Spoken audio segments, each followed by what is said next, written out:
জি, বিসমিল্লাহ, আলহামদুলিল্লাহ, ওয়াসসালাতু ওয়াসসালাম আলা রাসূলিল্লাহ ওয়া আলা আলিহি ওয়া সাহবিহি ওয়া মান ওয়ালা। আল্লাহুম্মা আল্লিমনা মা ইয়ানফাউনা ওয়ানফা'না বিমা আল্লামতানা ওয়া জিদনা ইলমা। জি, আলহামদুলিল্লাহ, আল্লাহ রাব্বুল আলামিনের কাছে শুকরিয়া আদায় করছি। তিনি দীর্ঘ ছুটির পরে এবং বিরতির পর আবার আমাদেরকে দ্বীনি আলোচনা বলার এবং শোনার সুযোগ করে দিয়েছেন। আলহামদুলিল্লাহ। নিঃসন্দেহে দুনিয়ার যে বিভিন্ন কাজ আমাদের রয়েছে তার মধ্যে আল্লাহ রাব্বুল আলমিনের দ্বীনের জ্ঞান অর্জন করা সেটি অন্যতম উত্তম এবং সবচেয়ে অগ্রাধিকারযোগ্য কাজ। কারণ ইবাদতের আগে পূর্ব শর্ত হলো সে ইবাদত সংক্রান্ত বিষয়গুলোতে জ্ঞান অর্জন করা, এবং সেটাই মূলত আমাদের ঘাটতির ব্যাপক একটা জায়গা দখল করে আছে। আমরা দেখতেছি যে ইবাদতের জ্ঞান না থাকার কারণে আমরা প্রতিনিয়ত দিনকে একে হলো ভুলভাবে পালন করছি, এবং একই সাথে দিনের বিভিন্ন বিষয় আমাদের কাছে অনেক বোঝা হয়ে যাচ্ছে। আমরা আমাদের স্বল্প পরিসরে চেষ্টা করছি এই দিনের জ্ঞানের আলোচনা করার জন্য। এই জন্য প্রথমেই আল্লাহ রাব্বুল আলমিনের শুকরিয়া আদায় করছি। অতঃপর আমাদের সম্মানিত সিদ্দিকা ম্যাম, যিনি তার নিরলস প্রচেষ্টার দ্বারা আমাদেরকে সর্বদাই দিনের পথে আহ্বান করে যাচ্ছেন এবং দিনী জ্ঞান চর্চার পথে উৎসাহ দিয়ে যাচ্ছেন। দাল্লা আলা খায়ের কা ফাইলিহি, যিনি মানুষকে কল্যাণের পথে দিক নির্দেশনা দেন, তিনিও যেন সেই কাজটি করেছেন বা করেন, সেই মর্মে তাকেও নেকি দেওয়া হবে ইনশাআল্লাহ। তো আমরা দুইটা বই এখানে দুইটা বই থেকে পড়া হচ্ছে, অত্যন্ত গুরুত্বপূর্ণ এবং আমাদের চিন্তাকে শানিত করে, বিশেষ করে ধর্মীয় জ্ঞানের ব্যাপারে, ধর্মীয় বুঝের ব্যাপারে। কারণ অনেকেই দেখলো ধর্ম পালন করছি, কিন্তু সঠিক বুঝটার আমাদের অনেক সময় অভাব হয়ে থাকে, অথবা আমরা আমাদের সঠিক বুঝ নিয়ে ধর্ম পালন করতে গেলে অনেক মানুষ আছেন যারা সেগুলোর, আমাদের আত্মীয় স্বজন বা যারা নিকটে রয়েছেন তারা বিভিন্ন ধরনের প্রশ্ন করেন, আমরা সেগুলো জবাবও দিতে পারি না আমাদের জ্ঞানের অভাবে। ফলে তখন আমরা যেন তাদের কাছে এই মর্মে পরিগণিত হই যে আমরা ভুল পদ্ধতিতে ধর্ম পালন করছি। মানহাজুস সালাফ, এটা অত্যন্ত গুরুত্বপূর্ণ। মোহাম্মদ নাসিরউদ্দিন আলবানী রাহিমাহুল্লাহ, যুগ শ্রেষ্ঠ মুহাদ্দিস, তিনি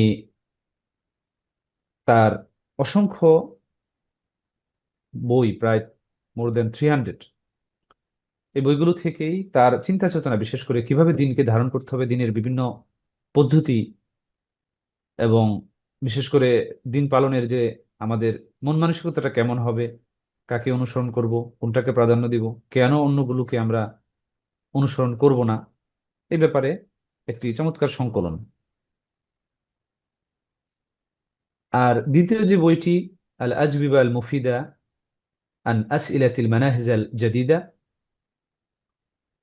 বর্তমানে সৌদি আরবের গ্র্যান্ড মুফতি উনি, এবং অত্যন্ত বিচক্ষণ এবং মিন উলামাইল কিবার, বড় একজন আলেম, ফদিলাতুল শেখ মাআলি শেখ ডক্টর সালেহ ইবনে ফৌজান ইবনে আব্দুল্লাহ আল ফৌজান। আল্লাহ রাব্বুল আলামিন তার হায়াতকে দীর্ঘায়িত করুন এবং তার দ্বারা মুসলিম জাতিকে উপকৃত করুন। আমি আমার এই বই থেকে পড়ার পূর্বে প্রথমে যে কথাটি আমাকে এবং সকলকে স্মরণ করিয়ে দিতে চাই, সেটি হলো আল্লাহ রাব্বুল আলামিনের ভয়, যেটাই মূলত সমস্ত কল্যাণের দিকে আমাদেরকে ধাবিত করে। এবং নিঃসন্দেহে আল্লাহর ভয়হীন অন্তর, এটা যেমনটি দোয়াতেও রয়েছে, রাসূল সাল্লাল্লাহু আলাইহি ওয়াসাল্লাম থেকে বর্ণিত দোয়া, যে আল্লাহুম্মা ইন্নী আউযু বিকা মিনাল কলবি আল্লাযী লা ইয়াখশা, আও কামা ক্বালা সাল্লাল্লাহু আলাইহি ওয়াসাল্লাম। এমন অন্তর থেকে আল্লাহর কাছে পানাহ চাই যে অন্তর আল্লাহকে ভয় করে না। আর আল্লাহ রাব্বুল আলামিনকে এই ভয় করার বিষয়টি এখন যেমন আমাদের তথাকথিত কোনো একটা আলোচনার শুরুতে ইন্ট্রোডাক্টরি বা সূচনামূলক বা ভূমিকামূলক একটি কথা হয়ে গেছে, এমনটি ছিল না আমাদের সালাফদের মাঝে। পূর্বের কিতাবগুলোতে এটা দেখা যায়, যেমন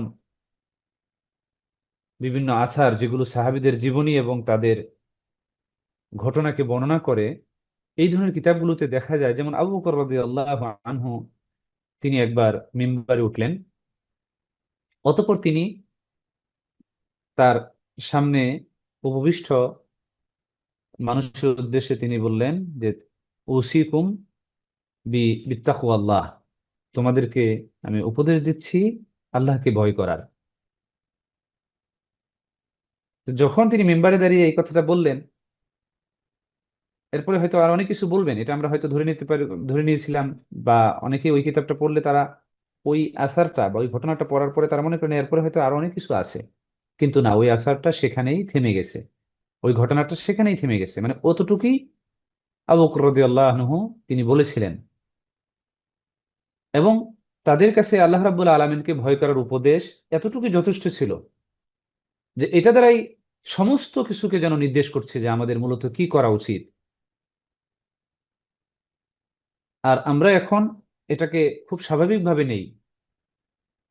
হয়তোবা এটার একটা ভালো কথা যদি আমরা বলি, যে অনেক সময় কাউকে যদি বলি যে আপনি আমাদের কিছু পরামর্শ উপদেশ দেন বা কিছু নাসিহা করেন, তখন হয়তো তিনি প্রথমেই তার ভূমিকামূলক কথার মধ্যে বলেন যে ইত্তাকিল্লাহ, অথবা খুতবার শুরুতে জুমা নামাজে অনেক সময় এই ইত্তাকিল্লাহ বা আল্লাহকে ভয় করুন এই কথাটা বলা হয়। তবে এটাকে এমন ভাবে বলা হয় যেন এটা মূল বিষয়টা নয়, মূল বিষয়টা আমার আলোচনার সামনে আসতেছে, এমনটি নয়। বরঞ্চ তাকওয়া, এটাই ছিল পূর্বেকার সালাফদের মধ্যে, এই উপদেশটাই ছিল সবচেয়ে গুরুত্বপূর্ণ, এটাই যেন তাদের সমস্ত উপদেশের মূল।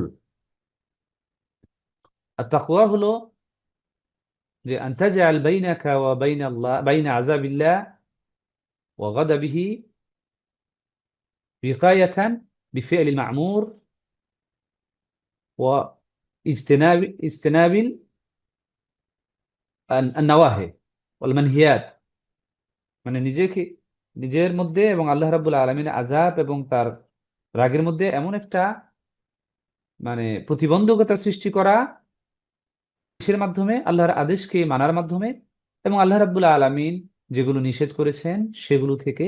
আদেশ মানা বলতে তিনি আমাদেরকে যেগুলো যেগুলো করতে বলেছেন, নামাজ পড়তে বলেছেন, যাকাত দিতে বলেছেন, অন্যান্য যে আমলগুলো করতে বলেছেন, এগুলো পালনের ভিতরে মাধ্যমে, এবং একই সাথে তিনি যে সকল বিষয়ে আমাদেরকে নিষেধ করেছেন সেগুলো থেকে নিজেদেরকে বিরত রাখার মাধ্যমে। এবং নিঃসন্দেহে আল্লাহ রাব্বুল আলমিনের আনুগত্যের জন্য আল্লাহ রাব্বুল আলমিনেরই সাহায্য প্রয়োজন। এই জন্য আমরা সবাই যেন দোয়া করি যে আল্লাহর এই আনুগত্য, এই তাকওয়া নিজেদের ভিতরে আনার জন্য তিনি যেন আমাদেরকে সাহায্য করেন। আমি দেখতেছি যে এখানে একজন আপা হয়তো তিনি হাত তুলেছেন, নাকি এটা এমনিতেই হয়ে গেছে? আচ্ছা, আমরা আমাদের কোনো প্রশ্ন যদি থাকে সেগুলো আমরা লিখিতভাবে দিতে পারি। আমরা ক্লাসের বাইরে পরবর্তীতে ইনশাল্লাহ, আমাদের এই আলোচনার বাইরে পরবর্তীতে ইনশাল্লাহ আমরা সেগুলো উত্তর জানানোর চেষ্টা করব। আমরা এই বইটি এখন মূল ফিরে যাই আমরা। এই জন্য প্রথমেই ভূমিকাটুকু আমি বলে নিলাম, এটা যেহেতু আমাদের এটা মূল বিষয় যে আল্লাহ রাব্বুল আলমিনকে ভয় করা, যতটুকু আমরা হায়াত পাই এর ভিতরে চেষ্টা করে যাওয়া। নবী সাল্লাল্লাহু আলাইহি সাল্লাম এখন ভয় করার ব্যাপারে, ভয় করা কিন্তু মানে এমন নয় যে আল্লাহ রাব্বুল আলমিনের ভয়ে জড়সড় হয়ে থাকা, বরঞ্চ বরঞ্চ এটা একটা কন্টিনিউয়াস প্রসেস, অনবরত একটা প্রক্রিয়া। মানে আমি সব সময়ই, আমি যখনই যা করি না কেন আমার ভিতরে যেন এই উপলব্ধি থাকে যে এটা কি আল্লাহ তাআলা তিনি আমাকে করতে বলেছেন, এটা কি তিনি আমাকে নিষেধ করেছেন, এই বাছবিচার করে বেঁচে থেকে সামনে অগ্রসর হওয়া, এটাই তাকওয়ার ধারণা। যেমনটি ওমর রাদিয়াল্লাহু আনহু তিনি এক জায়গায় বলেছেন যে তাকওয়ার বিষয়টা হলো যে কাঁটাময় একটা একটা পথ বা একটা জায়গার ভিতর দিয়ে আপনি চলছেন খুব সতর্কতার সাথে, যেন কোন সময় আমার স্খলন না ঘটে যায়, এরকম একটা ভয় ভিতরে থাকে। আল্লাহ তাআলা আমাদেরকে সেই তাকওয়া অর্জনের এবং সেভাবে আল্লাহকে ভয় করার ব্যাপারে তিনি যেন আমাদেরকে সাহায্য করেন। আমরা আল আসবিবা আল মুফিদা আন আসইলাতিল মানাহিজ আল জাদিদা, এই বইটি আমরা পড়া শুরু করেছিলাম এবং আমরা বেশ কিছু দূর পর্যন্ত পড়েছি। আমরা যতটুকু মনে পড়তেছে যদিও রিপিটও যদি হয়ে যায়, কিন্তু আমরা এখান থেকে শুরু করতে পারি। যেমন আল হাল মানহাজ দাওয়া ইলাল্লাহি তাওফিকিয়া আম ইজতিহাদিয়া, এগুলো আমরা শেষ করেছিলাম। তারপরে মা হুয়াল মানহাজ সহিহ ফিল মুনাসাহা খাসসাতান মুনাসাহাতুল হুকাম, এটাও আমরা শেষ করেছিলাম। আশা করি এগুলো আপনারা বারবার একটু রিভিশন দিবেন ইনশাআল্লাহ। এবং আজকে আমরা এই 19 নম্বর যে প্রশ্নটা, এখান থেকে আমরা শুরু করব। তবে আমি আবারও বলছি আপনাদেরকে যে জ্ঞান একবারে কোনো সময়ে আমাদের ভিতরে ওটার অনুধাবন আসবে না। যখন আমরা এটা শুনতেছি, তারপর পড়তেছি, মানুষের ব্রেন সাধারণত 10% ধরেন প্রথমবার পড়ার মাধ্যমে সে বুঝতে পারে। আপনি যখনই এটা বারবার রিপিটেশন করবেন, এই জন্য আপাকে ধন্যবাদ যে তিনি পূর্বের আলোচনাগুলো, সেটা যতই পুরাতন হোক না কেন, সেগুলো কালেমার অর্থ, লা ইলাহা ইল্লাল্লাহর অর্থ, এগুলো যে তিনি বারবার রিভিশন দিচ্ছেন, মনে করিয়ে দিচ্ছেন, এটাই মূলত কাজ। পুরাতন জিনিস যেগুলো আমরা অলরেডি পড়েছি সেগুলো বারবার মনে করে দেওয়া, কারণ আমরা যখন সেগুলো পড়েছিলাম আমাদের কাছে অনেক গুরুত্বপূর্ণ মনে হয়েছিল, কিন্তু সময়ের তাড়নায় মানুষের ব্রেনের যে আপনার মেকানিজম, আমরা হয়তো সেগুলো ভুলে গিয়েছি। আবার যখন সেগুলো স্মরণ হবে আবার সেগুলোর দিকে আমরা ফিরে যাব। যে আমি দেখছি অনেকেই হাত তুলেছেন, যেমন যে আইফোন কোন আপা হবেন, তিনি কি কিছু বলতে চাচ্ছেন? মাশাল্লাহ, আমরা প্রযুক্তির দিকে বেশ এগিয়ে যাচ্ছি, সবচেয়ে ভালোটা আমরা যাচাই বাছাই করে নিচ্ছি। আমরা যেন এই দুনিয়ার বিষয়গুলো আমরা পরকালের ব্যাপারেও খেয়াল করি। দুনিয়াতে একটা বিষয়ের ক্ষেত্রে যেমনটি আমরা সবচেয়ে ভালোটা ব্যবহার করার দিকে যাই, আল্লাহ তাআলা যেন আমাদের পরকালের বিষয়গুলোর ক্ষেত্রেও সবচেয়ে বেস্ট যেটা, সেটা যেন আমাদের গ্রহণ করার এবং মানার তৌফিক দান করেন। এবং সেই উদ্দেশ্যেই মূলত আমাদের মানহাজ এবং এই আজবি আল মুফিদা কিতাবের যে আলোচনা, সেগুলো বোঝার জন্য আমরা চেষ্টা করে যাচ্ছি। এখানে 19 নম্বর যে প্রশ্নটি, সেটা হলো একজন যুবকের, সম্ভবত একজন মানুষ, তিনি প্রশ্ন করছেন শায়েখকে যে ইন্তাশার আল ইয়ৌম বাইনা শাবাব أنه يلزم الموازنة في النقد، فيقولون إذا انتقدت، আমি একটু হাইলাইটস করি, انتشر اليوم بين الشباب أنه يلزم الموازنة في النقد، ويقولون إذا انتقدت فلانا من الناس في بدعته وبينت أخطاءه يلزمك أن تذكر محاسنه، وهذا من باب الإنصاف والموازنة. فهل هذا المنهج في النقد صحيح؟ وهل يلزمني ذكر محاسني في حالة النقد؟ একজন প্রশ্ন করতেছেন শায়েখকে যে ইত্তাশারা আল ইয়াউম বাইনা শাবাব, যুবকদের ভিতরে এটা এখন বেশ প্রচলিত বা ছড়িয়ে যাচ্ছে যে আন্নাহু ইয়ালজাম আল মুওয়াজানা ফিন নাকদ, আমরা যদি কারো সমালোচনা করতে চাই সেক্ষেত্রে আমরা যেন সমতা অথবা ভারসাম্য বজায় রাখি। অথবা ভারসাম্য বজায় রাখা, আন্নাহু ইয়ালজাম আল মুওয়াজানা ফিন নাকদ, কারো সমালোচনা করার ক্ষেত্রে আমাদের ভারসাম্যতা বজায় রাখতে হবে। ফায়াকুলুন, এবং তারা বলছেন যে ইজা ইনতাকাত্তা ফুলানান মিনান নাস ফি বিদআতিহি, কোনো একজন ব্যক্তিকে যদি তার বিদআতের ক্ষেত্রে, বিদআত করার ক্ষেত্রে আমরা যদি তার সমালোচনা করি, এবং তার ভুলকে বাইয়ান্তা আখতাহু, এবং তুমি যদি তার ভুলকে বর্ণনা করো, তুলে ধরো, ইয়ালজামুকা আন তাযকুরা মাহাসিনাহু, তাহলে তোমার জন্য যেটা আবশ্যিক সেটা হলো তার যে ভালো কাজগুলো আছে সেগুলোকেও পাশাপাশি উল্লেখ করবে।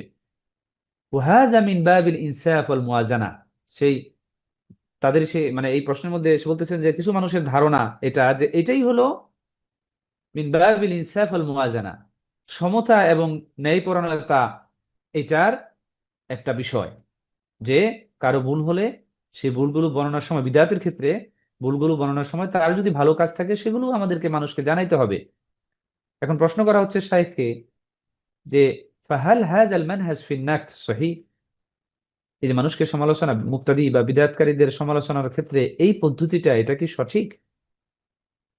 তারপরে তিনি বলতেছেন হাল ইয়ালজামুনি যিকরাল মাহাসিন ফি হালাতিন নাকদ, যে আমি যখন তাদের সমালোচনা করব, তাদের ভুলগুলো তুলে ধরব, এগুলোর করার সময় কি তার ভালো কাজগুলো আমাকে মানুষকে জানাইতে হবে? এটা কি আমার জন্য আবশ্যক? এবার শাইখ উত্তর দিতেছেন, জবাবে শাইখ বলতেছেন যে হাযিহিল মাসআলা তাকাদ্দামা আল জওয়াব আনহা, তিনি তিনি এর আগের একটা উত্তরেও তিনি এই ব্যাপারে কথা বলেছেন যে বিদআতকারীদের সমালোচনার ক্ষেত্রে কি করতে হবে। তবে এখানে তিনি আরেকটু কথা অ্যাড করেছেন।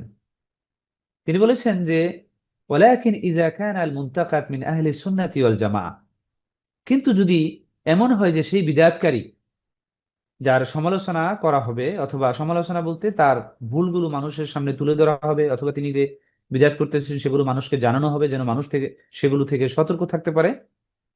বলছে এই ব্যক্তিটি, তিনি যদি মিন আহলি সুন্নাতি ওয়াল জামা, আহলুল সুন্নাহ ওয়াল জামাতের যদি কেউ একজন হন। এখন আহলুল সুন্নাহ ওয়াল জামা এটা আপনারা হয়তো সকলেই জানেন, তারপর আমি সংক্ষেপে একটু পরিচয়টা তুলে ধরি।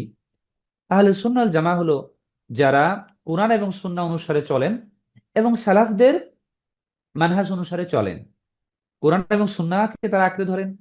সালাফদের যে আদর্শ, ইমাম মালিক, ইমাম আহমদ ইবনে হাম্বল, ইমাম শাফিঈ, আরো যারা আছেন তাদের যে নির্দেশিত পথ কোরআন এবং সুন্নাহকে আঁকড়ে ধরা, সেগুলোর যারা আঁকড়ে ধরেন, তাদের পথ যারা অবলম্বন করেন তারা হলেন আহলে সুন্নাহ ওয়াল জামাতের ব্যক্তি। এবং তারা আল্লাহ রাব্বুল আলামিন সম্পর্কে তাদের ধারণা আছে, তারা আল্লাহ রাব্বুল আলামিনের সিফা, নাম এগুলোকে স্বীকার করে যেভাবে আছে, কোনো ধরনের তাতিল করা ছাড়া, বিকৃতি করা ছাড়া।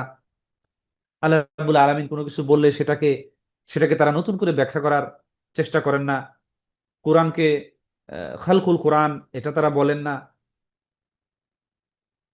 এরকম আরো কিছু বৈশিষ্ট্য তাদের রয়েছে। তবে মূল কথা, তারা কোরআন এবং সুন্নাহকে আঁকড়ে ধরেন, যেমনটি ইমাম আহমদ ইবনে হাম্বল, তারপর ইমাম শাফি রাহিমাহুল্লাহ এবং আরো অন্যান্য সালাফগণ আঁকড়ে ধরেছিলেন। এর বিপরীতে তাহলে বোঝা গেল এমন কিছু দল রয়েছে যারা এগুলো করেন না। কিছু দল আছেন যারা কোরআনের ব্যাপারে ভিন্ন মত ধারণ করেন, সাহাবীদের গালিগালাজ করেন, যেমন শিয়ারা। তারপরে কিছু আছে যারা আল্লাহ রাব্বুল আলামিনের সিফাতগুলোর ক্ষেত্রে নামগুলোকে মানেন কিন্তু সিফাতগুলোকে অস্বীকার করেন, যেমন বলেন যে তিনি আলিম কিন্তু বিলা ইলম। আবার কিছু আছেন যারা আল্লাহ রাব্বুল আলামিন সম্পর্কে এমন ধারণা করেন যেটা তার ব্যাপারে সমীচীন নয়। অথবা কিছু আছেন যুক্তি দিয়ে তাদের নিজস্ব চিন্তা অনুসারে তারা ইসলামকে বোঝার চেষ্টা করেন। অবশ্যই ইসলাম সঠিক যুক্তির বাইরে নয়, আমাদের এই কথাটা। কারণ আপনি যদি তাদের, আমার এখন এখানে একটু কথা বলতে হচ্ছে যে যুক্তি দিয়ে তারা মানে, এই কথাটা শুনতে কিন্তু বেশ লুক্রেটিভ, জখরফুল কওলের মতো, মানে খুব আমাদেরকে টানে যে কথা তো সুন্দর, তিনি সবকিছু অ্যানালাইজ করেন বুদ্ধিভিত্তিক ভাবে, যেটা সঠিক যেটা ভুল তিনি বিচার বিশ্লেষণ করে মানেন, এটা তো খুব ভালো কাজ। তাহলে তাদের সমস্যাটা কোথায়? একই জিনিস নাস্তিকরাও দাবি করে। তারাও যখন আল্লাহকে অস্বীকার করেন এবং এবং ধর্মীয় বিভিন্ন বিষয়কে অস্বীকার করেন, তারাও বলেন যে আমরাই সবচেয়ে সঠিক পদ্ধতি অবলম্বন করছি, সেটা হলো পরীক্ষা নিরীক্ষা ছাড়া, লজিক্যাল ছাড়া আমরা কোনো কিছুকে গ্রহণ করি না। কিন্তু বাস্তবে যখন তাদের বিষয়গুলোকে আপনার ঘাটাঘাটি করা হয়, তখন দেখা যায় যে সত্যিকার অর্থে তারাই এমন অনেক বিষয় মানেন যেগুলোর ব্যাপারে তাদের কাছে কোনো যুক্তি নাই, অথবা তারা সত্যিকার অর্থে যুক্তির উপর প্রতিষ্ঠিত মনে করলেও নিজেদেরকে, তারা নিজেরা এটা অনেক ক্ষেত্রে তাদের পদস্খলন রয়েছে। একইভাবে যারা এই মুআতাজিলা বা অন্যান্য আকীদার যারা আছে, জাহমিয়া, তারা অনেক ক্ষেত্রে তারা মনে করেন তারা আল্লাহ রাব্বুল আলামিনের সিফাত এবং বৈশিষ্ট্যগুলোকে তারা যৌক্তিকভাবে মানার চেষ্টা করছেন। এবং সেই জিনিসটাই আব্বাসী যুগে আপনার খলিফা হারুন রশিদের আমলে ইমাম আহমদ ইবনে হাম্বল যখন সেই জামানায় তিনি ছিলেন, এবং ইমাম শাফি ইমাম আহমদ ইবনে হাম্বল কিন্তু ইমাম শাফির ছাত্র, এবং তারা সমসাময়িক একই যুগে ছিলেন। কিন্তু সেই সময় ইমাম শাফি অনেক বড় আলেম এবং ইমাম আহমদ ইবনে হাম্বল মাত্র তখন তিনি জ্ঞান অর্জনের পথে আছেন। তো তিনি ইমাম শাফির পরস্পরের সাক্ষাৎ হতো, পরস্পরকে অত্যন্ত শ্রদ্ধা করতেন। তো সেই জায়গায় সেই সময়ে আপনার এই কালামি যারা বিদআতকারী অথবা যুক্তি দিয়ে ইসলামকে তারা করতে চায়, তারা কিন্তু খুব ব্যাপকভাবে প্রসার লাভ করে। এটা হারুনুর রশিদের জামানায় নয়, হারুনুর রশিদের জামানায় ঠিক পরবর্তীতে তার ছেলেদের জামানায় এই যারা আপনার হারুনুর রশিদের জামানায় যারা চেষ্টা করেছে এর ব্যাপারে, আপনার বিদাতকে যুক্তি দিয়ে ধর্মকে মানার ব্যাপারে, তারা হারুনুর রশিদ তাদেরকে প্রচন্ড ভাবে পাকড়াও করতেন। এবং তিনি সুন্নাহকে আঁকড়ে ধরেছেন, কোরআনকে আঁকড়ে ধরেছেন, এমন ব্যক্তি ছিলেন রাহিমাহুল্লাহ। কিন্তু তার পরবর্তীতে তার ছেলে এবং তার ছেলেকে ডাইভার্ট করেছে সেই জামানার কিছু মানুষ।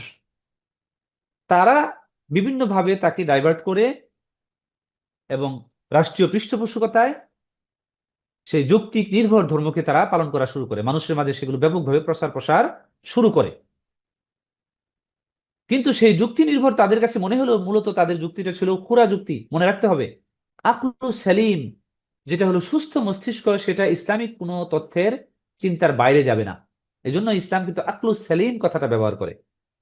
আকলু সালিম মানে হলো, হ্যাঁ সবাই তো চিন্তা করে, কিন্তু সুস্থ চিন্তা কয়জন করতে পারে, এই কথাটা চলে আসে এই কারণে।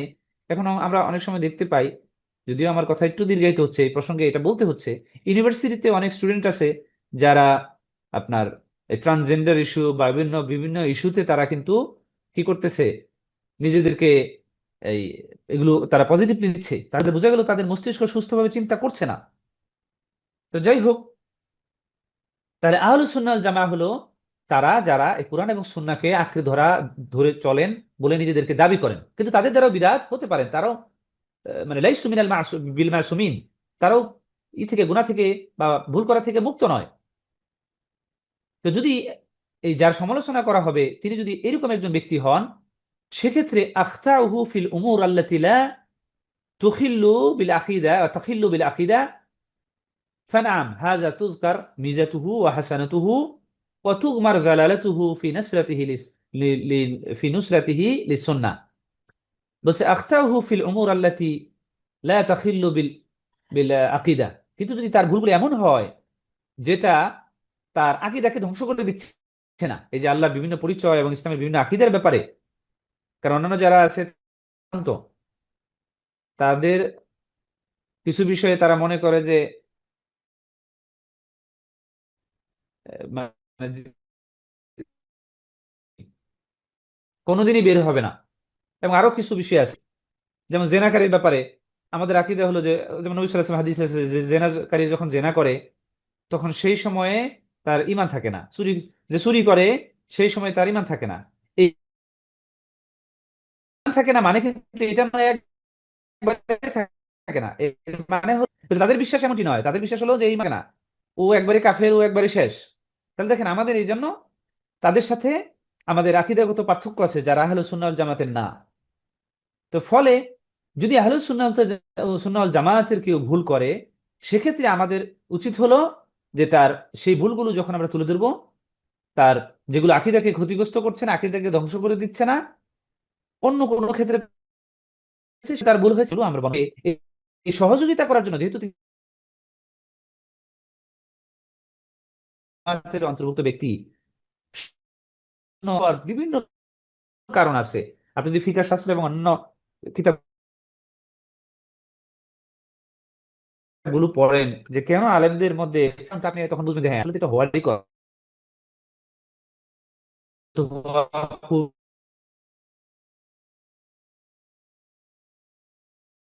বিভিন্ন বড় যে কোনো হাদিস মাক্তাবা না, লাইব্রেরি না, আমরা বলবো যে মাক্তাবা লিখে সাথে সাথে হাজার হাজার কিতাব থেকে সেকেন্ডের ভিতরে কয়েক মিনিট এই তথ্যটা যাচাই করে ফেলতে পারেন। যতগুলো কিতাব তার সংগ্রহে আছে অথবা তিনি যে সকল জায়গায় ইলম অর্জন করেছেন, সেই সকল জায়গায় দেখা গেল তিনি যে হাদিসগুলো সংগ্রহ করেছেন তার ভিত্তিতে তিনি কোনো একটা ফিকা মাসলার মতামত দিয়েছেন।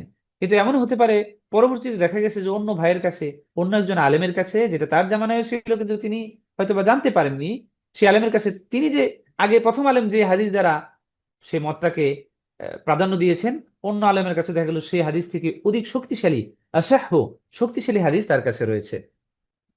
তাহলে সেক্ষেত্রে পরবর্তীতে যখন সঠিকটা জানা গেল গবেষণার মাধ্যমে, তখন অবশ্যই আমাদেরকে সঠিকটা মানতে হবে। তো এই জন্য তাদের ভুলগুলো বিভিন্ন সীমাবদ্ধতার কারণে এবং বিভিন্ন কারণে হয়ে হয়ে থাকতে পারে। সেগুলো আমাদের অনুধাবন করে যখন আমরা দেখবো যে ভুল হয়েছে, তখন বুঝতে হবে যে এটা তাদের প্রচেষ্টার ফসল, এবং তাদের জন্য তাদের আল্লাহ তাআলা ক্ষমা করবেন, এবং আমরা তাদের থেকে মানে দুঃখ প্রকাশ করে আমরা সঠিকটা মানুষের কাছে জানায় দিব। আপনার আপনার সহযোগিতার ক্ষেত্রে তাদের মধ্যে যে স্খলনগুলো হয়েছিল, আমরা যতটুকু পারবো সেগুলো মানে না উল্লেখ করা, যেন তাদের যে ভালো জিনিসগুলো আছে সেগুলো মানুষ গ্রহণ করতে পারে। এটা হলো কারা, আহলে সুন্নাত জামাতের যে ব্যক্তি, তাদের যে সামান্য ভুল ত্রুটি সেগুলোর ক্ষেত্রে। এবং সেটাও কিভাবে উপস্থাপন করতে হবে সেটারও সুন্দর পদ্ধতি আছে, মানুষের ভুল ধরার সিস্টেম আছে। আমরা এই জন্য রাসূল সাল্লাল্লাহু আলাইহি ওয়াসাল্লামকে আমরা মনে করি যে তিনি আমাদের কমপ্লিট একটা কুদওয়া, ফলো করার একটা জায়গা। আমরা যেন সেই জায়গাটা খেয়াল করি। কমপ্লিট বলতে এখানে সব ক্ষেত্রে, শুধু ইবাদতের জায়গা নয়। একইভাবে নবী সাল্লাল্লাহু আলাইহি সাল্লাম তিনি অন্য মানুষের ভুলকে কিভাবে সংশোধন করতেন সেটাও কিন্তু আমাদের অনুকরণীয় জায়গা। আমরা যত বেশি নবী সাল্লাল্লাহু আলাইহি সাল্লামের জীবনকে অনুসরণ করব তত বেশি আমাদের জীবন সুন্দর হবে, এবং আমাদের সুন্নাহকে আমরা আঁকড়ে ধরবো, এবং জীবনে সত্যিকার অর্থে তাকে ফলো করা হবে প্রতিটা ক্ষেত্রে। তো তো সেক্ষেত্রে তার ভুলকে, অন্যের ভুলকে আপনার সমালোচনা করার ক্ষেত্রে তার পদ্ধতিটা কেমন ছিল সেটাও আমাদের পড়াশোনা করা দরকার। যদি এই ব্যাপারে একটা বই আছে, শাইখ সোহেল আল মুনাজ্জিদ, উনি ওই যে islamqa.info এই ওয়েবসাইটের সুপারভাইজার এবং বড় একজন আলেম। তো তার একটা বই আছে যে নবী সাল্লাল্লাহু আলাইহি সাল্লাম কিভাবে অন্য মানুষের ভুলকে সংশোধন করতেন, সম্ভবত বাংলায় আছে, ইংরেজিতে অনুবাদ হয়েছে। যিনি এই ব্যাপারে আর একটু গভীর পড়াশোনা করতে চান তিনি বইটা দেখতে পারেন। তারপরে শাইখ বলতেছেন যে আম্মা ইজা কান আল মুনতাকাদ মিন আহলি দলাল ওয়া মিন আহলি ইনহিরাফ ওয়া মিন আহলি মাবাদি আল হাদ্দামা ওয়া মাশবুহা, যদি এমন হয় যে সেই সমালোচনা, যার সমালোচনা করা হবে সেই ব্যক্তিটি এমন ব্যক্তি যিনি পথভ্রষ্ট, অথবা তিনি মানে মাবাদি আল হাদ্দামা, মানে যিনি নিয়ম কানুন গুলোকে কি করে, নিয়ম কানুন বা নীতিগুলোকে বিধ্বংসী একজন ব্যক্তি, অথবা সংশয়বাদী ব্যক্তি। তো এইরকম যদি কোনো ব্যক্তি হন, ইনহেরাফ, তিনি মূল জায়গা থেকে সরে গেছেন, তার বিচ্যুতি হয়ে গেছে, পথভ্রষ্ট ব্যক্তি, এইরকম যদি ব্যক্তি হয়, যেমন শিয়াদের ক্ষেত্রে আপনি দেখেন, বা মুতাজিলাদের ক্ষেত্রে তাদের যে আকীদা মানহাজ, এগুলো যদি আপনি দেখেন, অত্যন্ত ডেঞ্জারাস। ইভেন তারা নবী সাল্লাল্লাহু আলাইহি সাল্লামের দুই সাহাবী, বিশেষ করে আবু বকর রাদিয়াল্লাহু আনহু, তারপরে ওমর রাদিয়াল্লাহু আনহুকে অত্যন্ত বাজে ভাষায় গালিগালাজ করে। এবং তারা বলে যে আলী রাদিয়াল্লাহু আনহু, তার কাছে ওহী আসার কথা ছিল, নবী সাল্লাল্লাহু আলাইহি সাল্লামের কাছে ভুলে চলে আসছে। দেখেন তাদের এই চিন্তা চেতনাগুলো এমন লেভেলের, যেটা তাদেরকে দিন থেকে একদমই বের করে দেয়। তাহলে এই ধরনের মানে মতাদর্শী কোনো ব্যক্তির যদি সমালোচনা করার প্রয়োজন পড়ে, ফাহাযা লা ইয়াজুজ লানা আন নাযকুরা হাসানাতিহি, ফাহাযা লা ইয়াজুজ লানা আন নাযকুরা হাসানাতিহি, তাহলে তার সমালোচনা করার ক্ষেত্রে আমরা তার যে ভালো কাজ সেগুলো উল্লেখ করব না।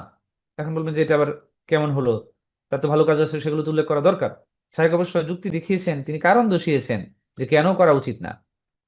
তিনি বলতেছেন যে ইনকান আলাহু হাসানাত, মানে ওই ব্যক্তি যদি হাসানাত ভালো কাজ থাকে সেগুলো উল্লেখ করা যাবে না।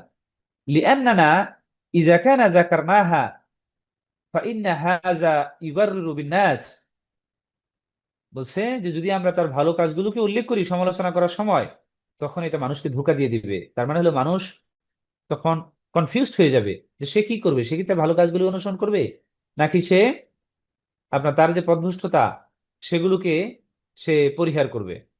এই জন্য মানুষের মধ্যে সেই কনফিউশন যেন সৃষ্টি না হয়, ফলে আমরা তাদের সেই সমালোচনা করার ক্ষেত্রে যারা আলেম জ্ঞানী ব্যক্তি তারা যখন করবেন, তারা তাদের হাসানাতগুলো উল্লেখ করবেন না।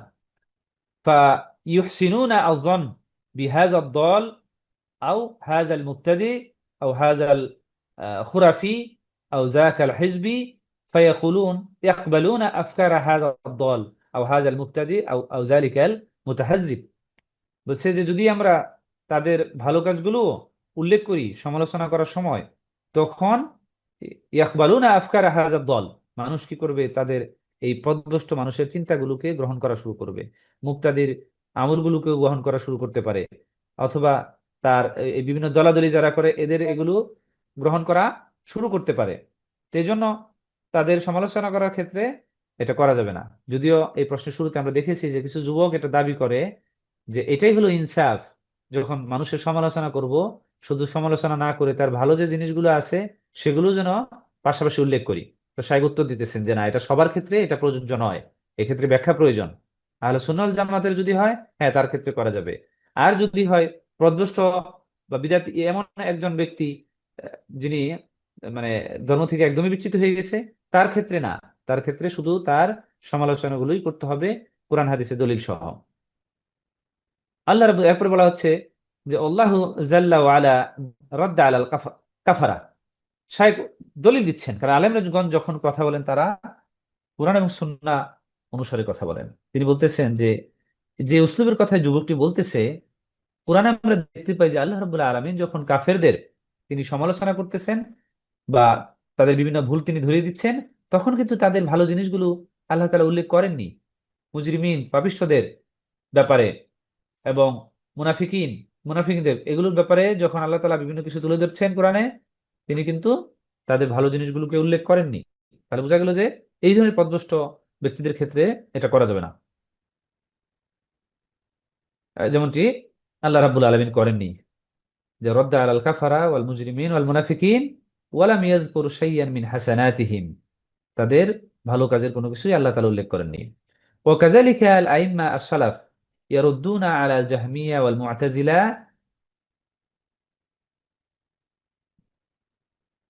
যখন আইম্মা আস-সালাফ পূর্বের আলেমগণ যখন তারা করেছেন, সমালোচনা করেছেন, ভুল ধরিয়ে দিয়েছেন, তারা সেই ওয়ালা আহলি দলাল ওয়ালা ইয়াযকুরুনা শাইয়ান মিন হাসানাতিহিম, তাদের ভালো কাজগুলো কিন্তু তারা উল্লেখ করেননি। লিআন্না হাসানাতিহিম মারজুহা বিদ-দালালা ওয়াল কুফর আও ইলহাদ আও নিফাক। কারণ হলো তাদের যে এই কুফরি, পথভ্রষ্টতা, নাস্তিকতা, নিফাকি, এগুলো অধিক প্রাধান্যকারী হয়েছে তাদের ভালো কাজগুলোর থেকে, অধিক বেশি মানুষের মাঝে ছড়ায় গেছে, অধিক বেশি অগ্রাধিকার পাইছে মানুষের মাঝে। ফলে মানে তার দেখা গেল ভালো কাজ যেটা হয়েছে সেটা মানুষ বেশি গ্রহণ করে নাই, কিন্তু তার আহ, পথভ্রষ্টতা, কুফরি, নিফাকি যে বিষয়গুলো সেগুলো মানুষের মাঝে বেশি অগ্রাধিকার পাইছে। তো ফলে এটা করা যাবে না। ফালা ইউনাসিব আন্নাকা তারুদ্দু আলা দালাল আল মুবতাদি মুনহারিফ ওয়া তাযকুরু হাসানাতিহিম। এজন্য এটা যিনি করবেন, সমালোচনা করবেন, ওই ধরনের নিফাক, কুফরি, নাস্তিকতা, পথভ্রষ্টতা যারা করবে এরকম ব্যক্তির সমালোচনা করার ক্ষেত্রে তার করা যাবে না। এটা আমাদের জন্য সমীচীন নয় যে তার ভালো কাজগুলো উল্লেখ করব। যেমন এটা বলা যাবে না যে, উদাহরণস্বরূপ আপনি এমন একজন শিয়া, মানে শিয়াদের যে পণ্ডিত, এরকম কারো সমালোচনা করতেছেন এবং পাশাপাশি যদি বলেন যে হুয়া রজুলুন তাইয়িব, সে খুব ভালো মানুষ। কারণ নাস্তিকরাও তো অনেক আছে অত্যন্ত আপনার মানবিক, দেখা গেলো সে নাস্তিক কিন্তু সে কিন্তু মানুষের প্রতি অত্যন্ত দয়াশীল, ধার্মিক না, কিন্তু এরকম অনেক মানুষের আছে, অনেক এতিমখানা আছে, অনেক আপনার বৃদ্ধাশ্রম আছে, বিশ্বে মানুষদের জন্য জনকল্যাণমূলক কাজ করে যাচ্ছে, কিন্তু তারা সৃষ্টিকর্তাকে বিশ্বাস করে না। তার মানে এই যে ভালো জিনিস অন্যের ভিতরে থাকতে পারে, ওয়ারুজুলুন তাইয়্যিব, এটা বলা যাবে না যে সে খুব ভালো মানুষ। ওয়াইন্দাহু হাসানাত, এবং তার অনেক ভালো কাজ আছে। ওয়াইন্দাহু কাযা ওয়া কাযা ওয়ালাকিন্নাহু গালিতা, তার মধ্যে এই ভালো কাজ আছে, সেই ভালো কাজ আছে, কিন্তু সে একটু ভুল করছে। নো, এরকম ভাবে তার সমালোচনা করার ক্ষেত্রে বলা যাবে না। তারপরে নাকুলু লাকা, এবার শাইখ বলতেছেন যে যে ব্যক্তি সমালোচনা করতেছে ওই ইয়ের ব্যাপারে, এমন পথভ্রষ্ট যিনি ধর্ম থেকে প্রায় বের হয়ে গেছেন, তো বলছে সানাউকা আলাইহি আসাদ্দু মিন দলালিহি, সানাউকা আলাইহি আসাদ্দু মিন দলালিহি।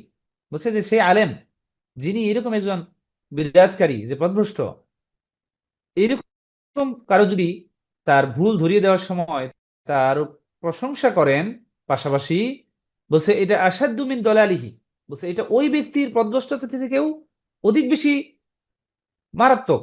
কারণ হলো যে ওই ব্যক্তির সমালোচনা করতেছে তিনি তো ভালো মানুষ, তিনি তো অত্যন্ত মানুষের কাছে একসেপ্টেড একজন ব্যক্তি। তো তিনি যখন ওইরকম একজন পথভ্রষ্ট ব্যক্তির সমালোচনা করার সময় তার প্রশংসা করছেন, তখন কিন্তু এটা মানুষ গ্রহণ করবে বেশি। কারণ মানুষ যে বলতেছে তাকে তো মানুষ একসেপ্ট করে, ফলে তার মুখ দিয়ে যখন এগুলো বের হবে তাকে গ্রহণ করবে বেশি। তো ফলে না জেনে অন্যের প্রশংসা করাটা, এটা আমরা যদি অনেক সময় করে ফেলি, কিন্তু এটা অনেক ক্ষতিকর, এটার প্রভাব মারাত্মক। কারণ সে হয়তো আমাকে এত বেশি ট্রাস্ট করে, আমি যা বললাম সেটা কোনো বাছ বিচার না করে সেটা সে ফলো করা শুরু করে, তো এটা করা যাবে না। তারপর বলছে লিয়ান্না নাস ইয়াসিকুনা বিছানাইকা আলাইহি, যেমনটি আমি বললাম। কারণ মানুষ তার ব্যাপারে বলছে তোমার প্রশংসাটা তারা কি করে, ইয়াসিকুনা, তারা এটাকে সত্যায়ন করে। ফাইজা রাওয়াজতা লিহাযা আদ-দালাল আল-মুবতাদি' ওয়া মাদাহতাহু ফাকাদ গাররারতা বিন-নাস। বলছে আপনি যদি এই ধরনের পথভ্রষ্ট বিদআতকারী এর কি করেন, সমালোচনা করেন, প্রশংসা করেন এবং তার ব্যাপারে ছড়িয়ে দেন, তার কথাকে মানুষকে বলেন, ছড়াই দেন, তাহলে ফাকাদ গর্রারতা বিন-নাস, তাহলে আপনি মানুষের কি করলেন, মানুষকে কনফিউজড করে দিলেন। কারণ মানুষ বুঝতে পারবে না যে আমি তার ভুলগুলোকে সংশোধন করে শুধু কি আমি ভুলগুলোকে জানানোরই চেষ্টা করতেছি, নাকি পাশাপাশি ওই ব্যক্তিটিকে সামগ্রিকভাবে আমি পরিত্যাগ করতে বলতেছি। আমি কি ওই ব্যক্তিটিকে, আমি ভুলগুলো সংশোধন করার বা তুলে ধরার, ওই ব্যক্তির ভুল তুলে ধরার মাধ্যমে আমি কি তাকে মানে পরিপূর্ণভাবে বাদ দেওয়ার জন্য বলতেছি আমার কথার মাধ্যমে, নাকি আমি তার প্রশংসা পাশাপাশি প্রশংসা করার মাধ্যমে তার ভুলগুলো যেগুলো হয়েছে তো ঠিক আছে, সেগুলো তো আমি জানাই দিতেছি, অতএব তার যেহেতু ভালো কাজগুলো আপনাকে জানাইতেছে আপনি সেগুলো মানতে পারেন, এই ধরনের একটি ধারণা মানুষকে দিচ্ছি কিনা। তো সেটা একটা বিষয়, এজন্য অত্যন্ত সতর্ক হতে হবে। তারপরে বলছে হাযা ফাতহুন বাব লিকবুলি আফকারিল মুদিল্লিন। বলছে এই কাজটা যদি আমরা করি, এটা ফাতহুন বাব, মানে আমরা কি করলাম, একটা দরজা উন্মুক্ত করে দিলাম সেই পথভ্রষ্ট ব্যক্তিদের চিন্তাকে মানুষ যেন কবুল করে সেই ব্যাপারে। হ্যাঁ, তারবিজ মানে হলো চালুকরণ, প্রচলনকরণ, প্রচারকরণ। আমরা যদি এই পথভ্রষ্ট মুবতাদি, এই যে রাউয়াজা, এখানে আছে রাউয়াজা তারবিজ, ও মাদাহতা, মাদাহতা হলো মাদহুন, মানে প্রশংসা করা, এই যে এখানে আছে, এই যে এটুক মাদাহতা ফাকাদ গর্রারতা বিন্নাস। তার প্রশংসা করলে মানুষের মধ্যে আমি একটা কনফিউশন সৃষ্টি করে দিচ্ছি যে আমি মূলত তার ভুলগুলো তুলে ধরার মাধ্যমে আমি কোন জিনিসটা মানুষের কাছে চাইতেছি, একবারই তাকে বাদ দিয়ে দিবে, নাকি তাকে তার এই ভুলগুলো তো আমি জানাই দিলাম, বাকি যেগুলো সে করে, যেগুলো আমি বলতেছি প্রশংসা করে আপনারা এগুলো ফলো করতে পারেন। তো যখন এখন বললেন যে তাহলে সমস্যা কোথায়, তার ভালো কাজগুলো যদি আমি উল্লেখ করি আর খারাপটা যদি মানুষকে জানায় দেই, তো মানুষ যদি খারাপটা পরিত্যাগ করে তার ভালোগুলোকে একসেপ্ট করে, তাহলে সমস্যা কোথায়? সমস্যা হলো সব মানুষের ভিতরে সেই আপনার ভালোগুলো বাছাই করার সুযোগ নেই। তারা দেখা গেল ভালোগুলো আমল করতে করতে ওই লোকের যে খারাপ যেগুলো আছে সেগুলোর ভিতরে ঢুকে যেতে পারে। তাহলে এই জায়গাটা যেহেতু আছে, ফলে আমাদের প্রথমেই এই দরজাটাকে বন্ধ করে দিতে হবে। তো প্রথমে এই দরজাটাকে বন্ধ করে দিতে হবে। তারপরে সাহেব বলতেছেন আম্মা ইযা কানা আল মারদুদ আলাইহি মিন আহলি সুন্নাহ ওয়াল জামাআহ ফাইন্না রাদ্দা ইয়াকুনু বিআদাব। আচ্ছা, এবার যদি আহলুস সুন্নাহ ওয়াল জামাতের কোনো একজন মুত্তাদি বা কোনো একজন ব্যক্তি ভুল করে থাকেন, তারও ভুল হতে পারে, সেক্ষেত্রে তার সমালোচনা করার ক্ষেত্রে হইতে হবে অত্যন্ত আদবের সাথে। وينبه على أغلاطه التي تكون في المسائل الفقه والمسائل الاستنباط والاجتهاد।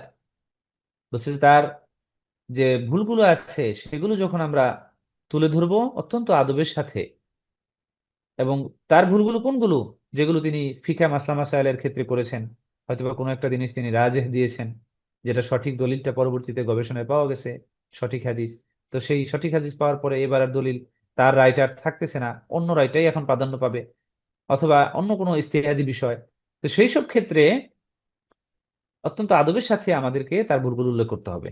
তো কিভাবে সেই আদবটা, সেটা বলার স্টাইলটা কি শাইখ এখানে বলে দিচ্ছেন, যে ফানাকুলু ফুলান আখতা ফি কাজা ও সওয়াব কাজা, যে অমুক ব্যক্তি অমুক জিনিসে ভুল করেছেন এবং তার সঠিকটা হলো এটা, বিদলিল, মানে দলিলের মাধ্যমে সঠিকটা হলো এটা, গাফারাল্লাহু লাহু ওয়া হাযা ইজতিহাদুহু। তাহলে বলার স্টাইলটা হবে যে অমুক ব্যক্তি, অমুক আলেম অমুক বিষয়ে তিনি ভুল করেছেন, সঠিকটা হলো দলিল অনুসারে, কোরআন এবং সুন্নাহর দলিল অনুসারে সঠিকটা হলো এটা, আল্লাহ তাআলা তাকে ক্ষমা করুন, এটা তার প্রচেষ্টা ছিল, ইজতিহাদ ছিল।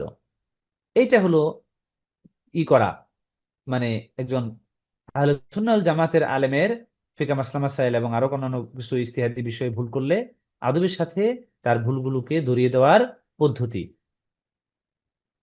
কামা কানাত আর-রুদুদ বাইনাল ফুকাহা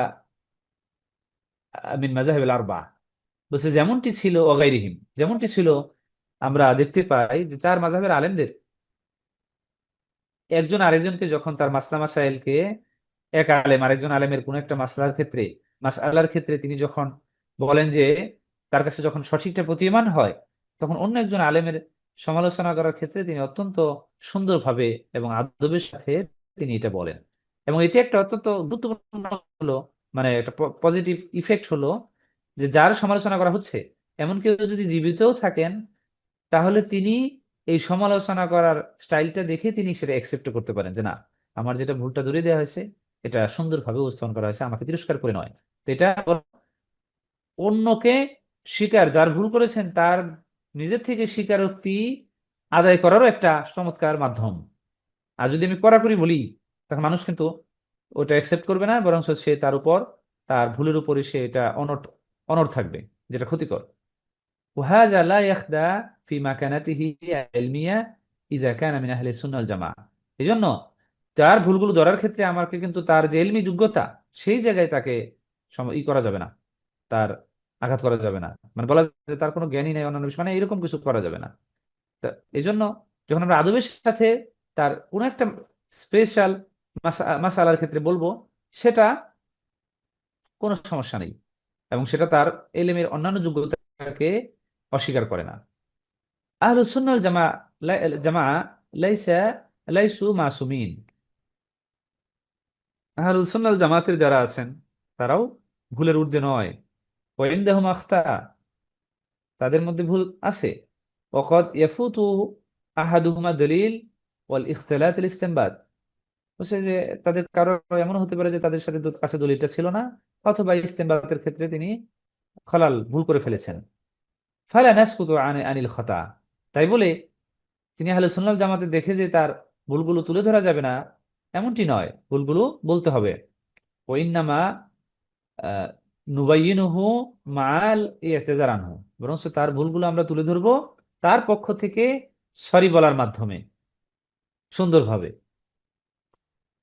কারণ তার তো নেকি রয়েছে, যেমনটি নবী সাল্লাল্লাহু আলাইহি ওয়াসাল্লাম এই হাদিসে বলেছেন, ইযা হাকামাল হাকিম ফাজতাহাদা সুম্মা আসাবা। রাসূলুল্লাহ সাল্লাল্লাহু আলাইহি ওয়াসাল্লামের একটা হাদিস কত জায়গায় ব্যবহার করা যায় বিভিন্ন পরিস্থিতিতে। এই জন্য নবী সাল্লাল্লাহু আলাইহি ওয়াসাল্লামের বাণীকে বলা হয় জাওয়ামিউল কালিম, মানে কথা সংক্ষিপ্ত কিন্তু এটা গভীর তাৎপর্য বহন করে। আপনি একটা হাদিসকে অসংখ্য জায়গায় দলিল হিসেবে ব্যবহার করতে পারবেন, আপনার কথার সাপোর্টিং হিসাবে। যেমন এখানে তিনি দলিল দিচ্ছেন, ইজা হাকামাল হাকিম ফাজতাহাদা ফাআসাবা ফালাহু আজরান, একজন বিচারক যখন তিনি চেষ্টা করেন এবং তিনি চেষ্টার মাধ্যমে সফলতায় বা সঠিক বিচারে রায়ে পৌঁছান, তার জন্য ডাবল নেকি। ওয়াইজা হাকামা ফাজতাহাদা ফাআখতা ফালাহু আজরুন ওয়াহিদ, কিন্তু যদি তিনি প্রচেষ্টা চালান, এরপরে তার প্রচেষ্টার পরেও তিনি ভুল করেন, তারপরেও তার জন্য নেকি রয়েছে। দেখেন, তার মানে হলো প্রচেষ্টার মাধ্যমে সে নেকি পাবে। তাহলে এই দলিলের এই জিনিস বোঝানোর জন্য যে প্রচেষ্টার মাধ্যমেও তিনি নেকি পাবেন, এবং তার ফলে তার সমালোচনা করার ক্ষেত্রে আমাদেরকে সতর্ক হতে হবে, কিন্তু তার সমালোচনাও করতে হবে, তার ভুলগুলো মানুষকে জানাই দিতে হবে। আবার এটাকে অন্য জায়গায় দলিল হিসেবে পেশ করা যায় যে ইসলাম আমাদেরকে ইভেন আমরা ভুল করলেও নেকি দেয়, এবং আমাদের ভুল করলেও যেহেতু নেকি দেয়, তাহলে আমাদের মূলত সর্বাবস্থায় প্রচেষ্টা করার দিকেই মূলত আমাদেরকে উৎসাহিত করছে। দেখেন, এই কথাটার দলিলও কিন্তু এটা। কারণ একজন বিচারক যখন তিনি প্রচেষ্টা চালান এবং তিনি সঠিক আহ, সিদ্ধান্তে উপনীত হন, তার জন্য ডাবল নেকি। এটা কোন ক্ষেত্রে? একজন বিচারক রায় দেন, উদাহরণস্বরূপ ধরেন দুইজন, মানে একজন খুনির আসামি, তার বিচার কার্যের রায় দেয়া হচ্ছে।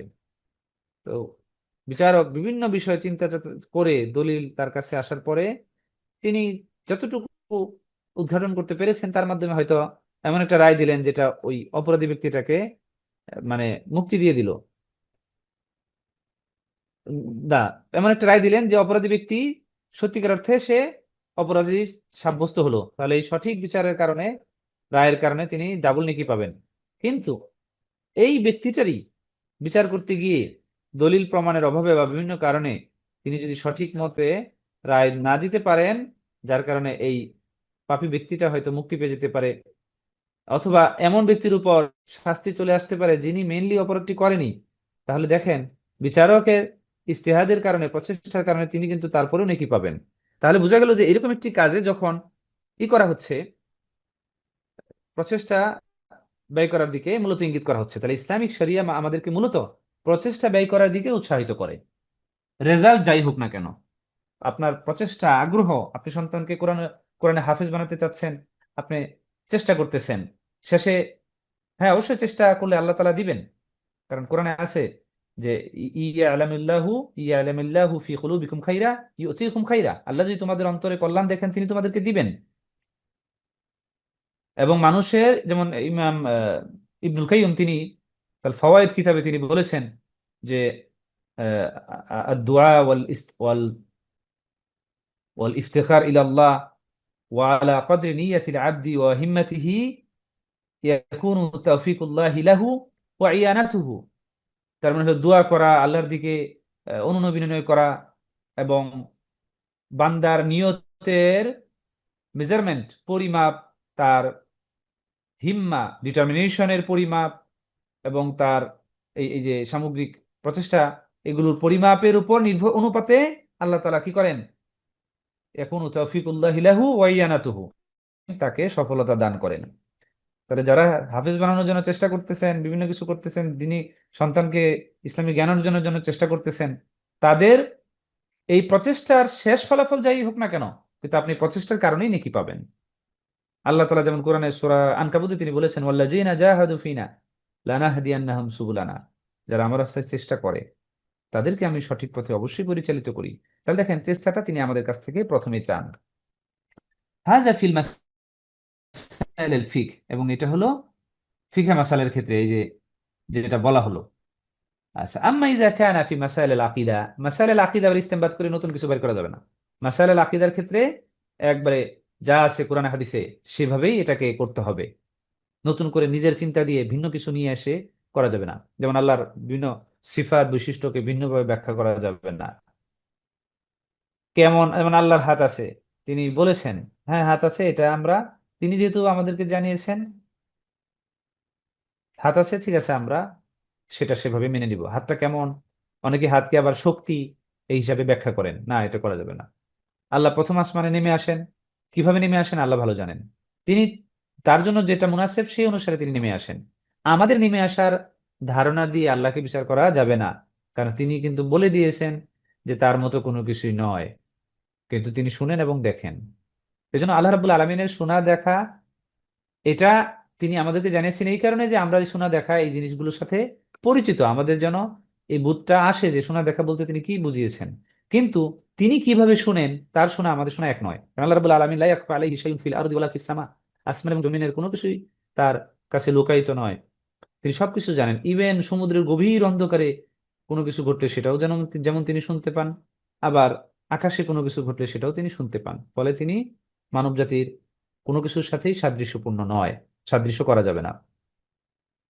তাহলে মাসাইল আকিদার ক্ষেত্রে ফাইন্নাহু লা ইয়াজুজ লানা আন নামদাহা আল মুদিল্লিন ওয়াল মুখালিফিন লি আহলি সুন্নাতিল জামাআ মিন আল মুতাজিলা ওয়া জাহমিয়া ওয়া জানাদিকা ওয়াল মালাহিদা। বলছে যে মাসাইল আকিদার ক্ষেত্রে এই আহলে সুন্নাহ ওয়াল জামাতের যারা বিরোধিতা করেছে তাদের নিজস্ব চিন্তা চেতনার দ্বারা, যেমন মুতাজিলা, জাহমিয়া, জানাদিকা, মালাহিদা, এরা, এদের করা যাবে না, এদের বিভিন্ন চিন্তা চেতনা আপনার ভিন্ন রকম আকীদার ক্ষেত্রে, যেমনটি আমি অলরেডি প্রথমে বলেছি যে তারা আল্লাহ রাব্বুল আলামিনের বিভিন্ন সিফাকে ভিন্নভাবে ব্যাখ্যা করে, অথবা নামগুলোকে স্বীকার করে কিন্তু যেমন বলে যে তিনি আলিম বিলা ইলম, তিনি জানেন কিন্তু তার কোনো এলেম নাই, মানে এলেম ছাড়া, মানে ভিড়ে এমন এক ব্যাখ্যা আপনাকে দিবে, আহ, মাথা খালি ঘুরঘুর করবে। এই জন্য বাহ্যিকভাবে তাদের কথা শুনে মনে হয় মাশাআল্লাহ অনেক লজিক্যাল, কিন্তু যখন আপনি ভিতরগত বিষয়ে একটু গভীর গবেষণা করবেন তখন দেখবেন যে না, লজিক্যাল তাদেরটা নয়। এই জন্য আহলুস সুন্নাহ ওয়াল জামাতের আকীদার বিরোধী এই সকল যারা, তাদের আপনার সমালোচনা করার ক্ষেত্রে করা যাবে না, প্রশংসা করা যাবে না।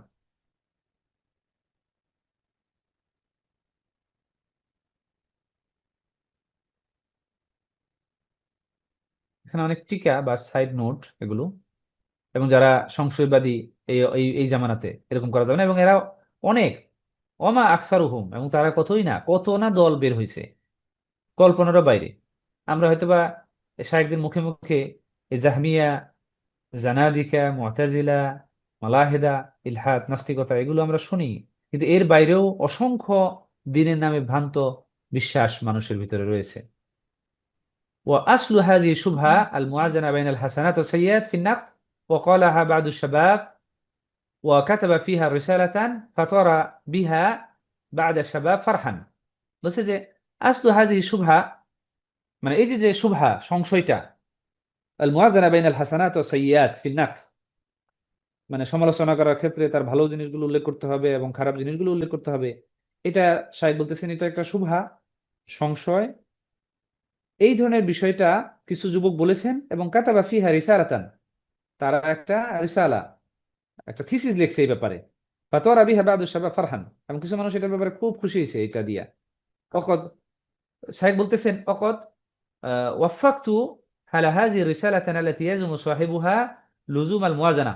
বলছে আমি এই রিসালাটা পড়ছি আমি, যেখানে এই ব্যক্তি যিনি রিসালাটা লিখেছেন তিনি বলেছেন যে মুওয়াজানা করতে হবে।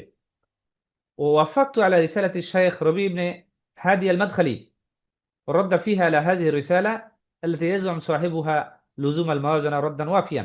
এবং তিনি বলতেছেন যে আমি শাইখ রবি ইবনে মাদখালি, হাদি আল মাদখালি, এই শাইখের এইটার রিসাল, এই রিসালার জবাবের যে তিনি উত্তর দিয়েছেন সেটাও আমি ভালো করে পড়েছি। এবং সেটা আহ, মানে তিনি অত্যন্ত চমৎকার ভাবে, পরিপূর্ণভাবে তিনি উত্তর দিয়েছেন। ওয়াবাইয়ানা মা ফি হাযাল কালাম মিন আল খাতা ওয়া মিন আত তারবিজ আল বাতিল। এবং তিনি এই কালাম যে রদ রদ করার ক্ষেত্রে সবার ক্ষেত্রেই এই মুওয়াজানাটা ধরে রাখতে হবে, ভালো খারাপগুলো যেমন জানাইতে হবে, ভালোগুলো উল্লেখ করতে হবে। বলছে এটা যে এখানে কোথায় কোথায় ভুল আছে, কোথায় কোথায় বাতিল চিন্তা আছে তা না, এগুলো সব তিনি চমৎকার ভাবে তিনি সেগুলো বর্ণনা করেছেন।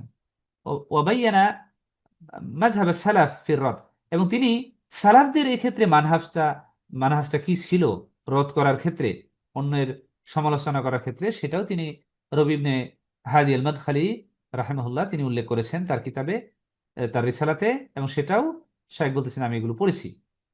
ওয়ান্নাহুম রাদ্দু আলা উনাস আল মুদিল্লিন ওয়ালাম ইয়াসনু আলাইহিম। বলছে যে সেই সালাফগণ তারা এই পথভ্রষ্টদের সমালোচনা করেছেন, কিন্তু তাদের প্রশংসা করেননি সমালোচনার সময়। লিআন্নাহুম লাউ আসনাউ আলাইহিম সারা হাযা মিন বাবিত তানাকুদ, যে যদি তারা প্রশংসা করতেন তাদের সমালোচনার পাশাপাশি সালাফগণ, তাহলে তো এটা মানুষের, এটা তো কি হয়ে যেত, তানাকুদ, পরস্পর বিরোধী একটা বিষয় হয়ে যেত। কারণ আমি তার সমালোচনা করতেছি, যেটা দ্বারা এক ক্ষেত্রে বোঝায় যে তাকে বাদ দিয়ে দিতে হবে পরিপূর্ণ, আবার তার প্রশংসা করতেছি আর এটার দ্বারা বোঝায় যে না, তাকে একবারে বাদ দেওয়া যাবে না, তার কিছু জিনিস মানতে হবে। তা এরকম না। তো যাই হোক, আজকে আমরা এখানেই থেমে যাচ্ছি। অনেক লম্বা আলোচনা হলো, কিন্তু আমি মনে করি যে কিছু ক্ষেত্রে একটু কথা বললে আপনাদেরও বুঝতে ইনশাল্লাহ সহজ হবে। আজকে আমরা এখানেই আমাদের এই এই পড়াকে, এর সংক্ষিপ্ত আলোচনাকে এখানে ইতি টানছি। কারো কোনো প্রশ্ন থাকলে আমরা আমাদের সিদ্দিকা ম্যামের কাছে আমরা সেগুলো জানাতে পারি, আমরা সেগুলো পরবর্তীতে ইনশাল্লাহ উত্তর দেওয়ার চেষ্টা করব। দেখেন, ইসলামটা এই জন্য আমি, আমাকে সহ, এটা লাইফ লং জার্নি আমাদের, দিনের চর্চা করা, দিনের জ্ঞানের চর্চা করা। আপনি আলেমদের সমালোচনা, যেমন কোনো একজন আলেম, উদাহরণস্বরূপ কোনো একটা যুগে তিনি আছেন, তিনি কারো প্রশংসা করে একটা বই লিখেছেন, এইটাও অনেক সময় তাদের পক্ষের লোকেরা ব্যবহার করে। আমি একটু খোলাখুলি ভাবেই বলি। উদাহরণস্বরূপ আলী রাদিয়াল্লাহু আনহুর ব্যাপারে কোনো একজন আলেম প্রশংসা করে একটা বই লিখেছেন। তো এইটাকে ওই ইয়েরা ব্যবহার করে, শিয়ারা, যে দেখো তোমাদের আলেমরাই কিন্তু তার এই ধরনের প্রশংসা করছে। কিন্তু তিনি কোন কারণে করেছেন সেগুলো অ্যানালাইজ না করে আমরা যদি ওই তার কথাগুলোকে মেনে নেই, এই জন্য কনটেক্সট অনুসারে কথাকে ধারণ করতে হবে। কনটেক্সট বিহীন কথা, এই জন্য আলেমদের কথা বোঝার জন্য আমাদেরকে সেই জামানার পরিস্থিতি বুঝতে হবে, না হলে তার কথা তিনি কি বলতে চাচ্ছেন পরিপূর্ণভাবে বোঝা আসবে না। এই জন্য কোনো একজন আলেমের একটা কিতাব কোনো পূর্ব মানে কনটেক্সট ব্যাকগ্রাউন্ড ছাড়া শুধু পড়ে ওটা যখন আমরা বুঝতে যাব তখন আমাদের ভুল হবে। এই জন্য আলেমগণ কিন্তু আমাদেরকে সতর্ক করেছেন যে নিজে নিজে কিতাব পড়ে, মানে যে পড়ে বুঝতে চায় ধর্ম, তার অনেক ভুল হওয়ার সম্ভাবনা থাকে। তার অন্যতম একটি কারণ এটা হতে পারে যে কারণ তিনি তো এর পূর্বে ব্যাকগ্রাউন্ড জানেন না, সেই আলেমের অন্যান্য ভাষার অবস্থা জানেন না। ফলে তিনি যখন ডাইরেক্ট একটা কিতাব, অন্য কোনো কিতাব কিছু না পড়ে ডাইরেক্ট একটা কিতাব পড়ে যখন তার কথাকে বোঝার চেষ্টা করেন, তখন তিনি ভুল করবেন বা ভুল আন্ডারস্ট্যান্ডিং নিবেন, এটা হওয়ারই সম্ভাবনা অনেক বেশি। ব্যবহার, নম্রতা, এটা ঠিক আছে, আল্লাহ রাব্বুল আলামিন তাকে এই গুণ দিয়েছেন। কিন্তু মানে ওই একই এই কথাটা এইভাবে উদাহরণ দেওয়া যেতে পারে যে অনেক জোর গলায় কিছু বললেই যেমন ভুলটা হক হয়ে যায় না, একইভাবে হক কথা শান্তভাবে বললেও সেটা বাতিল হয়ে যায় না। আবার ভুল জিনিস চাকচিক্যভাবে ভাবে উপস্থাপন করলেই যে সেটা সঠিক, আবার নম্রভাবে উপস্থাপন করলেই যে তার সব কথা সঠিক, এমনটি নয়। আপনি অন্যান্য ধর্মের মানুষরা যখন তাদের ধর্মের বিভিন্ন বিষয়কে উপস্থাপন করেন, তারা অত্যন্ত নরম ভাষায় কথা বলেন। অনেকে এটা দেখে প্রলুব্ধ হয়ে মনে করেন উনি যা বলছেন উনি তো বেশি হক। আপনি যদি ডক্টর জাকির নায়েক এবং শ্রী শ্রী রবিশঙ্করের একটা ডিবেট আছে, এটা যদি দেখেন আপনি দেখবেন রবিশঙ্করের ভাষার টোন অত্যন্ত অমায়িক এবং নরম। তার মানে কিন্তু এই নয় যে উনি যা বলছেন হক, বরঞ্চ তার ওই ডিবেটের মধ্যে অত্যন্ত লাঞ্ছিত হয়েছেন। তার জ্ঞানের যে লেভেলটা অত্যন্ত দুর্বল, এটা মানুষের মাঝে প্রকাশ পেয়ে গেছে। তো এই জন্য মানে নম্রতা এবং কণ্ঠ সুন্দর, নরম, এগুলো দেখলেই কিন্তু ধর্মের হকটা প্রতিষ্ঠিত হয়ে যায় না। জি। সালাফি, দেখেন সালাফির ক্ষেত্রে যে বিষয়টা, যে সালাফদের অনুসরণ যারা করেন সবাই কিন্তু অনুসরণ করলে অনেক বিদ্যার্থী করেন, অনেকে নিজেদেরকে সালাফি শব্দটাও ব্যবহার করার ক্ষেত্রে তারা আপত্তি করেন, মনে করেন যে এটা নতুন করে একটা শব্দ দিয়ে এটা বিভক্তি করা হচ্ছে। যেমন মানহাজুস সালাফ গ্রন্থে আপনার সেই কিন্তু এটা বলেছেন, আমাদের নাসিরুদ্দিন আলবানী জি রাহমাল্লাহ জি। তিনি উত্তর দিয়েছেন এই ব্যাপারে। তো সেই জায়গাগুলো আমাদেরকে দেখতে হবে যে না, সালহা সালাফটা সবাই এটাকে গ্রহণ করে না, কিন্তু মূলত এটাই হলো মানে সঠিক মানহাজের উপর সকল মুসলিমের চলা আবশ্যক। এজন্য নিজেকে সালাফি বলা এটা কিন্তু খারাপ নয়। মানুষ এটাকে অন্যভাবে মনে করছে, তারা মনে করছে এটা একটা ভিন্ন ফিরকা, নতুন ভাবে এরা এসে এরা মানে ধর্মের মধ্যে বিভক্ত করছেন। আমি বলবো যিনি প্রশ্ন করেছেন তিনি যদি শায়েখ এই ইয়ের এই মানহাজুস সালাফি কি সালাফিরা সমাজে বিশৃঙ্খলা সৃষ্টি করে, এই পার্টটা যদি তিনি পড়েন, তার এই প্রশ্নের উত্তরটা তিনি সেখানে পেয়ে যাবেন ইনশাআল্লাহ। ওখানে আরো বিস্তারিত এবং অনেক সুন্দরভাবে তিনি উত্তরটা দিয়েছেন। Subscribe to our YouTube channel, Know Tawhid First, and press the bell icon to get new video notifications.